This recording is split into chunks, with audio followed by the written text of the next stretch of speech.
जय श्री कृष्ण।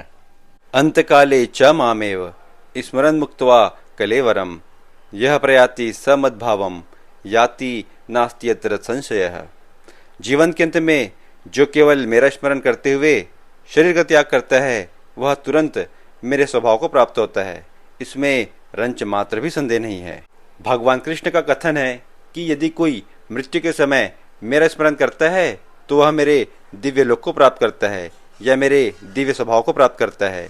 किंतु यदि कोई मनुष्य यह सोचता है कि हम जीवन भर कृष्ण का स्मरण नहीं करेंगे और मृत्यु के समय कृष्ण का स्मरण कर लेंगे तो ऐसा संभव नहीं है। श्री कृष्ण का स्मरण उस अशुद्ध जीव से हो ही नहीं सकता जिसने भक्ति में रहकर कृष्ण भावनामृत का अभ्यास नहीं किया। अतः मनुष्य को चाहिए कि निरंतर हरे कृष्ण हरे राम इस महामंत्र का जप करता रहे, क्योंकि अभ्यास होगा तभी मृत्यु के समय मुख में राम का नाम आएगा। यम यम वापि स्मरन् भावम त्यजत्यन्ते कलेवरम तम तम एव इति कौन्तेय सदा तद्भाव भावितः। हे कुंती पुत्र, शरीर त्यागते समय मनुष्य जिस जिस भाव का स्मरण करता है वह उस भाव को निश्चित रूप से प्राप्त होता है। इस श्लोक का तात्पर्य यह है कि मृत्यु के समय मनुष्य का मन जहाँ लगा रहता है उसे उसी स्वभाव का अगला शरीर प्राप्त होता है। इसका उल्लेख वेदांत सूत्र में भी मिलता है। श्रीमद् भागवत महापुराण में राजा भरत की एक कथा है। राजा भरत महान ईश्वर भक्त थे। जीवन की अंतिम अवस्था में उन्होंने वनवास भी स्वीकार किया था, किंतु वन में एक हिरण के बच्चे में उनका मन लग गया। वे उस हिरण के बच्चे को पालने लग गए। एक दिन वह हिरण का बच्चा उनकी आंखों से ओझल हो गया। वो बच्चा कहीं चला गया होगा।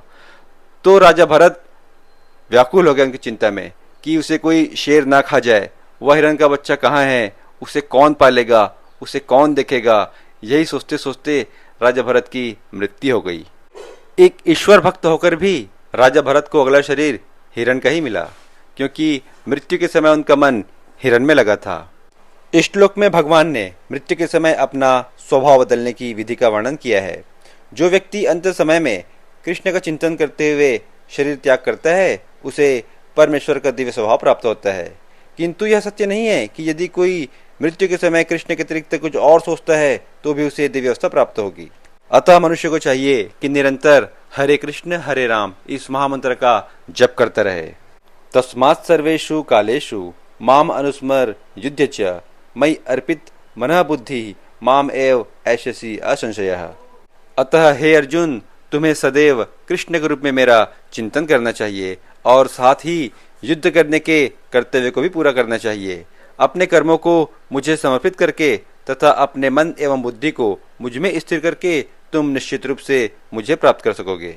भगवान कृष्ण का यह उपदेश भौतिक कार्यों में व्यस्त रहने वाले व्यक्तियों के लिए बड़ा महत्वपूर्ण है। भगवान यह नहीं कहते कि कोई अपने कर्तव्यों का त्याग कर दे। मनुष्य उन्हें करते हुए साथ साथ हरे कृष्ण का जप करके कृष्ण का चिंतन कर सकता है। इससे मनुष्य भौतिक कलमश से मुक्त हो जाएगा और अपने मन तथा बुद्धि को कृष्ण में प्रवृत्त करेगा। कृष्ण का नाम जप करने से मनुष्य परमधाम कृष्ण लोक को प्राप्त होगा, इसमें कोई संदेह नहीं है। अभ्यास योग युक्तेन चेतसा न अन्य गामिना परमं पुरुषम दिव्यम याति पार्थ अनुचिंतयन्। हे पार्थ, जो व्यक्ति मेरा स्मरण करने में अपना मन निरंतर लगाए रखकर अविचलित भाव से भगवान के रूप में मेरा ध्यान करता है वह मुझको अवश्य ही प्राप्त होता है।